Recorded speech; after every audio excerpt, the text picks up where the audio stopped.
छात्रों, आइए पवन दूतिका व्याख्या भाग 2 देखा जाए।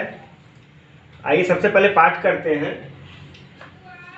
थोड़ा आगे सरस रव का धाम शतपुष्प वाला, अच्छे अच्छे बहुद्रुम लतावान सौंदर्यशाली, प्यारा वृंदा विपिन मन को मुग्धकारी मिलेगा। आना जाना इस विपिन से मुह्यमाना न होना। जाते जाते अगर पथ में क्लांत कोई दिखावे, तो जाके सन्निकट उसकी क्लांतियों को मिटाना। धीरे धीरे परस करके गात उत्पात खोना, सदगंधों से श्रमित जन को हर्षितों सा बनाना। प्रसंग है, प्रस्तुत पंक्ति में हरिऔध जी ने श्रीमती राधिका जी के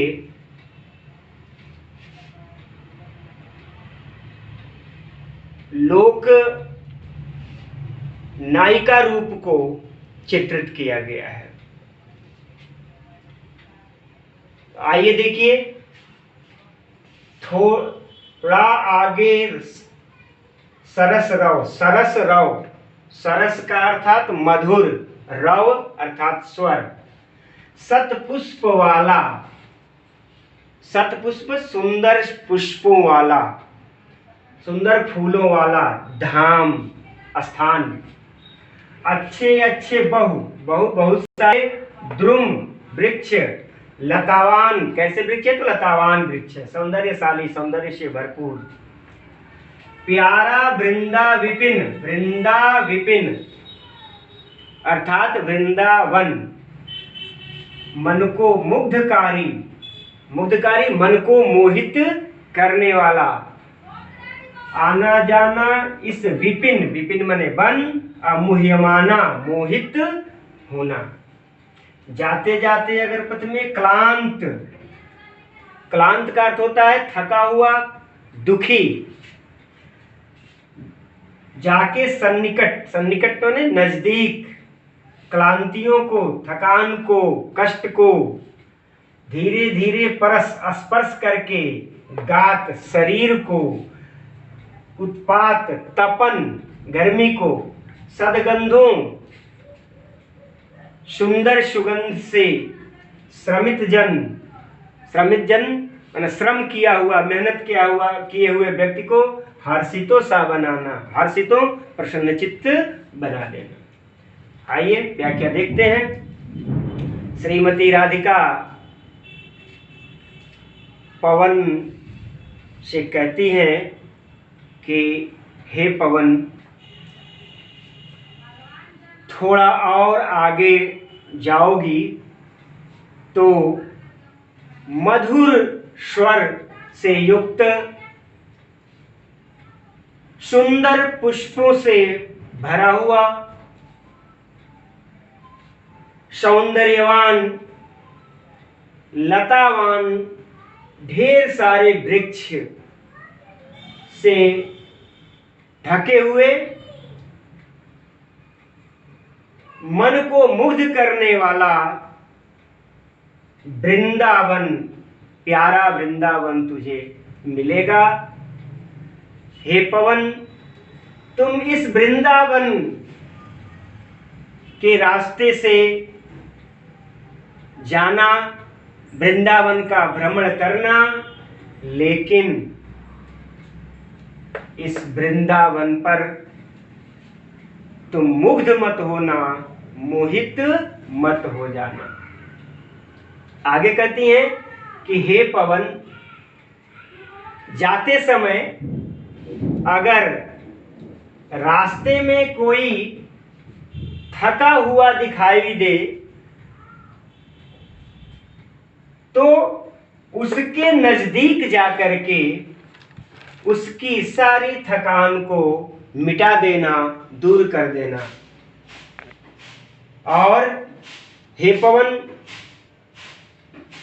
उसके शरीर को धीरे धीरे स्पर्श करके उसके सारी तपन को दूर कर देना और रास्ते में जाते समय जो सुंदर पुष्प, सुगंधित पुष्प होंगे, उन पुष्पों की सुंदर सुगंध से उस व्यक्ति को, थके हुए व्यक्ति को प्रसन्नचित्त बना देना।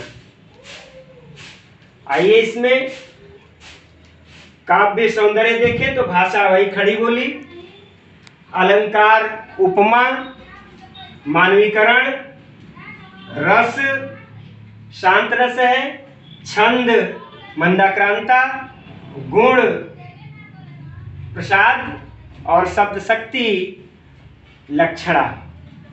अगला छंद देखिए, लज्जाशीला पथिक महिला जो कहीं दृष्टि आए, होने देना विकृत बसना तो न तू सुंदरी को, जो थोड़ी भी श्रमित हुआ हो गोद ले शांति खोना, होठों की और कमल मुख की मलानताएं मिटाना।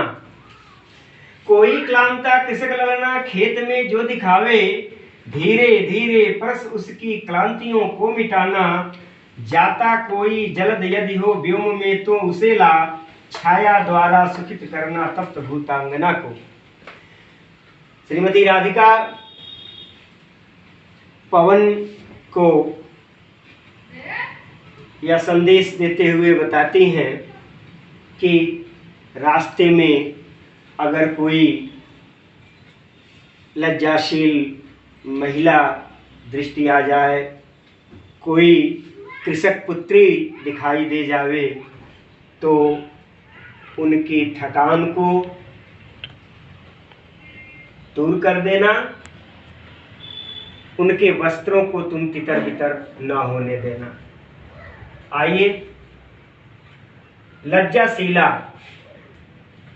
लज्जाशील, शर्म से युक्त, पथिक महिला माने राहगीर स्त्री, दृष्टि आए दिखाई दे, होने देना विकृत वसना, वस्त्रों को विकृत न होने देना, न तो न होने देना, जो थोड़ी श्रमित वह हो, श्रमित वह अर्थात वह थकी हो तो गोद ले श्रांति खोना, श्रांति मतलब थकान को समाप्त करना, श्रांति खोना, होठों की और कमल मुख की, कमल मुख में रूपक है, कमल मुख की मलानताएं मिटाना, मुख पर जो उदासी है हो, जो मलिनता हो उसे दूर करना।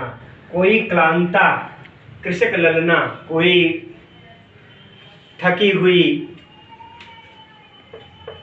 किसान की पुत्री दिखावे अर्थात दिखाई दे, तो धीरे धीरे परस स्पर्श क्लांतियों थकान को मिटाना दूर करना, जलद बादल व्योम आकाश छाया द्वारा सुखित करना भूतांगना, भूतांगना का अर्थ है स्त्री से। आइए व्याख्या देखते हैं। श्रीमती राधिका कहती हैं कि हे पवन, अगर जाते जाते तुम्हें कोई लज्जाशील राहगीर स्त्री दिखाई दे जाए तो तुम उसके वस्त्रों को विकृत मत करना, तितर बितर मत करना,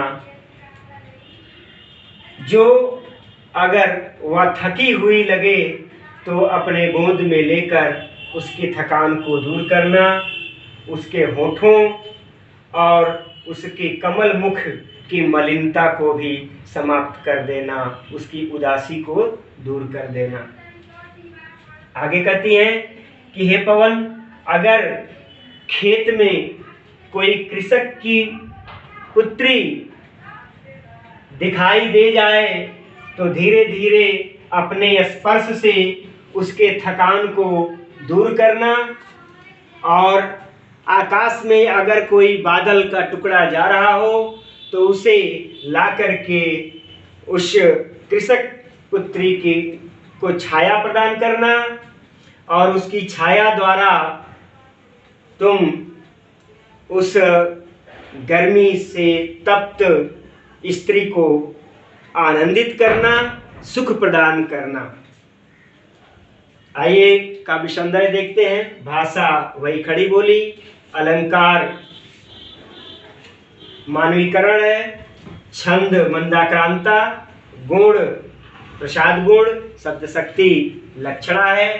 इस प्रकार पवन दूतिका पार्ट 2 की व्याख्या समाप्त हो गई। फिर अगले तीसरे पार्ट में अगले छंदों की व्याख्या होगी। धन्यवाद।